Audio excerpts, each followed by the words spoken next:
Hello everyone, I am your teacher for this question. Let me explain this question to you now. The question says that a steel rod 2.0 meter long has cross sectional area of 0.30 centimeter square. The rod is now hung by one end from support structure and 550 kg milling machine is hung from the rod's lower end. Determine the stress, strain and elongation of the rod.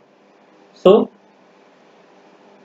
Question में given है एक rod है जिसकी length 2 metre है और उसका cross sectional area 0.30 centimetre square है और रॉड को एक एंड्स के थ्रू हैंग कर दिया गया है और उसमें 550 किलोग्राम का मिलिंग मशीन उसमें हैंग कर दिया गया है। तो हमको फाइंड करना है कि स्ट्रेस रॉड में कितना डेवलप होगा, रॉड में स्ट्रेन कितना डेवलप होगा और रॉड का इलांगेशन कितना होगा, ये हमको फाइंड करना है। सो गिवन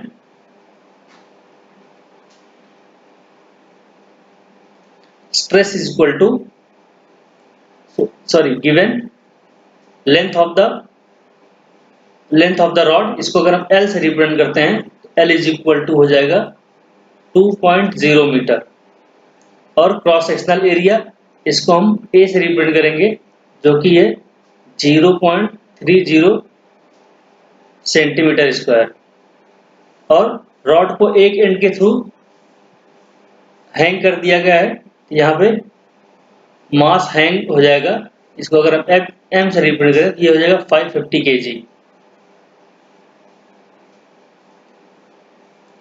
तो इसमें कितना स्ट्रेस डेवलप होगा, इसका स्ट्रेन कितना होगा और इलांगेशन कितना होगा, ये हमको फाइंड करना है।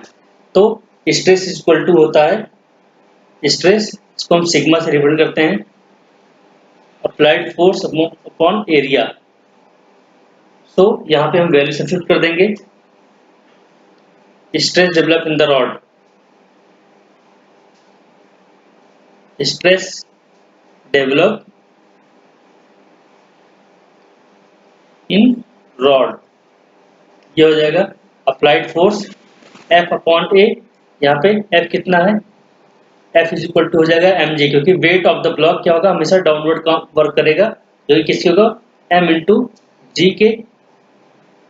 m की वैल्यू दिया है 550 kg और ग्रेविटेशनल एक्सीलरेशन इसकी वैल्यू दी है 10 मीटर पर second square upon cross sectional area 0.3 centimetre square है। सेंटीमीटर 1 सेंटीमीटर इक्वल टू होता है 1 cm is equal to 10 to the power -2 metre.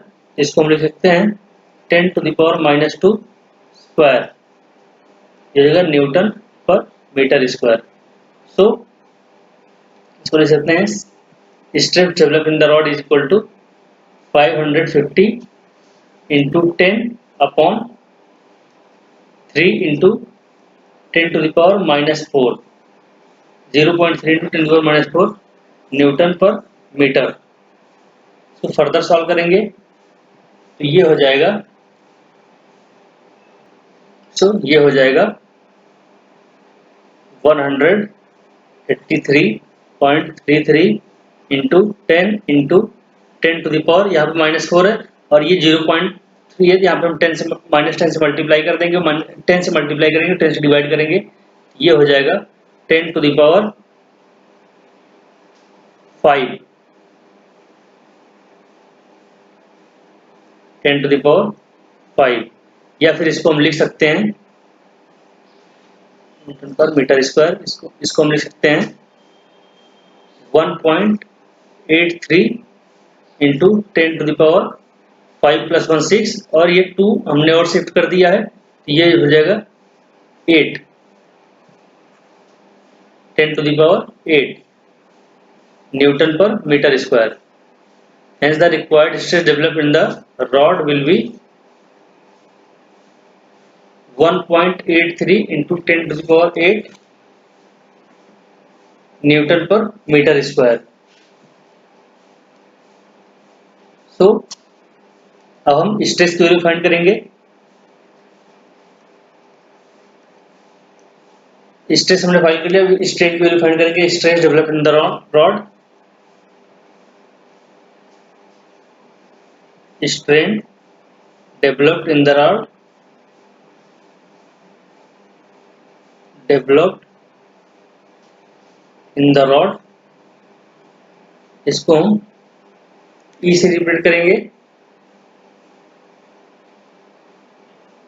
ये हो जाएगा change in length upon total length.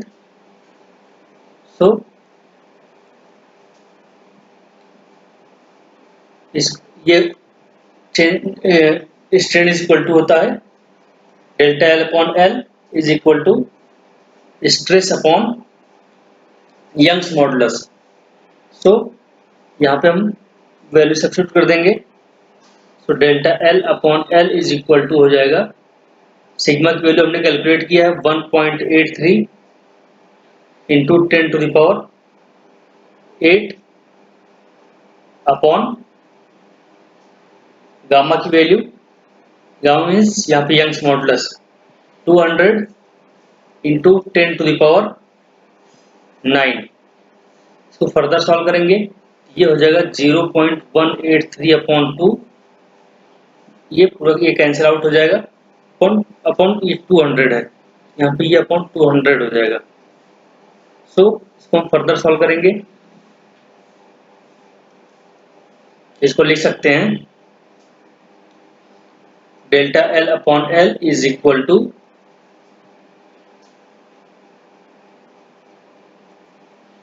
9 into 10 to the power -4। Now change in length of the wire, इसको हम delta L से represent करते हैं। डेल्टा एल इक्वल टू हो जाएगा 9 into 10 to the power -4 into L, यहाँ पे हम वैल्यू सब्स्टिट्यूट कर देंगे। तो delta L is equal to हो जाएगा 9 into 10 to the power -4 into length of the wire, length of the wire 2 metre given है, तो इसको लिख सकते हैं 18 into 10 to the power -4 metre. Hence या फिर इसको हम लिख सकते हैं 1.8 mm millimeter। Hence the required value of stress, strain and change in length. Hence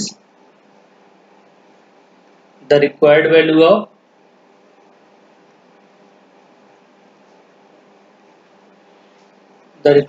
of stress, strain and change in length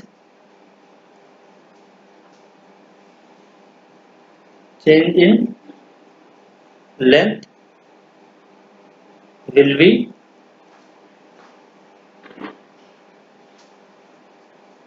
1.83 into 10 to the power 8, 1.83 into 10 to the power 8 Newton per meter square,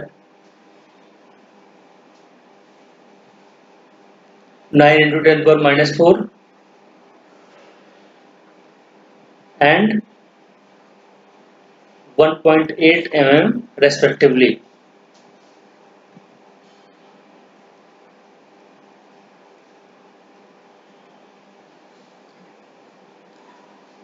That was the explanation to this question. Thank you.